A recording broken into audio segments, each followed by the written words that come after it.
কিছু সময় বিভিন্ন জেলায় প্রথমে আমি শুরু করছি যে কিছু ঢাকার ট্রেনের তার মধ্যে ঢাকায় ট্রেন ট্রেনে দিয়ে, কারণ আমি যেহেতু অনেক আবার জায়গায় কিছু অনেক জেলায় ট্রলারে ভ্রমণ করেছি পিক আপ ভ্যানে কিছু কাজের জন্য, ট্রলারে ঢাকার ট্রেনে স্পিড বোর্ডে ভিডিও দেখেন। এই যে সেগুলি এই যে আমি মনে করুন দেখানোর এখানে চেষ্টা প্রত্যন্ত করছি। অঞ্চলে ভৈরব, আসলে কিশোরগঞ্জ যে জেলার হোন্ডা ছিল ভৈরবের একটা প্রত্যন্ত অঞ্চলে এলাকা এখানে চলাচল করেছি। মোটরসাইকেল ছাড়া কোনো কিছু চলে না।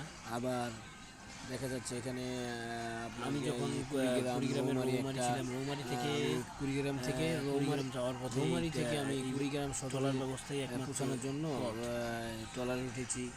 আর এখানে যে থানচি যাওয়ার উদ্দেশ্যে রওনা দিই। কিছু অংশ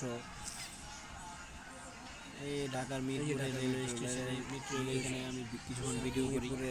মিরপুরের এরিয়া কিছু অংশ।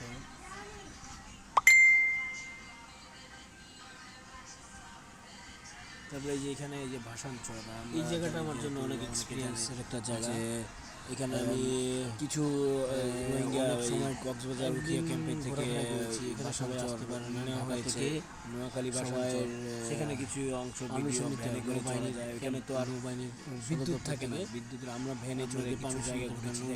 ওদের জন্য ঘরবাড়ি তৈরি করা হয়েছে। যেহেতু জানেন যে কক্সবাজারের কিছু রোহিঙ্গা ভাষাঞ্চলে মোটামুটি অনেক হয়েছে। সুন্দর জায়গা, ওরা অনেক বিমান বাহিনী মোটামুটি 1 লাখ রোহিঙ্গা এখানে স্থানান্তর করা হয়েছে।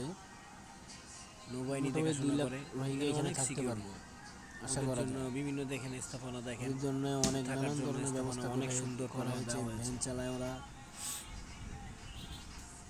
ওদের ভ্যানে চড়েই আমরা ঘুরতেছিলাম বিভিন্ন স্পট, বিভিন্ন জায়গায় গিয়েছি। ওদের কী অবস্থায় আছে, কী ব্যবস্থাপনা আছে সেগুলো দেখেছি।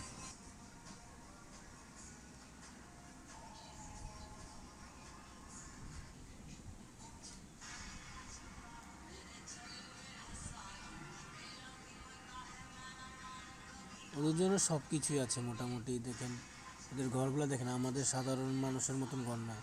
আমরা তো অনেকের এই যে যাওয়ার পথে মূলত এইখানে যে যাতায়াত করতে হয় স্পিড বোটে, কারণ সচরাচর আপনি ট্রলার পাবেন না। আমরা নোয়াখালী চেয়ারম্যান ঘাট থেকে আমরা ট্রলার রিজার্ভ করি। এটা হলো আমি শরীয়তপুর থেকে মুন্সিগঞ্জ আসার পথে কিছু ভিডিও করেছিলাম। বৃষ্টি হচ্ছিল, বৃষ্টির মাঝে এই যে আমি নদীর ভিডিওটা করেছি।